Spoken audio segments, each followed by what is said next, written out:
ప్రజల సమస్యలు సిటీ ఎడిషన్లకు పరిమితం చేసి ప్రతిపక్షాల మీదన పడి ఆడవడం మాత్రం జనరల్ ఎడిషన్లకు చేయడం ఆంధ్రజ్యోతికే చెల్లినటువంటి అంశం.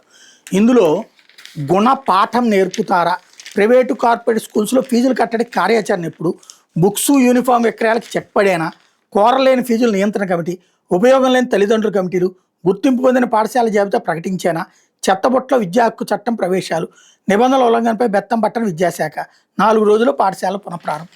అసలు వీళ్ళు ఏనాడన్నా పని చేసిందా తెలుగుదేశం ప్రభుత్వం?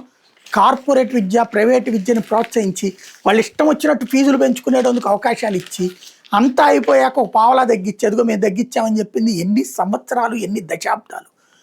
చదువు అంటే ఇదివరకటి రోజుల్లో అసలు కుటుంబానికి భారమే కాదు, పిల్లల్ని పోషించడానికి సంపాదన సరిచూసుకునేవాడు.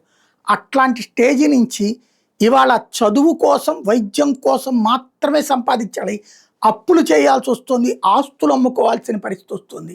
ఇంత దారుణమైనటువంటి సిచ్యుయేషన్ ఎందుకు వచ్చింది? ఇది తెలుగుదేశం అధికారంలోకి వచ్చినప్పటి నుంచి జరుగుతూ వచ్చింది కదా.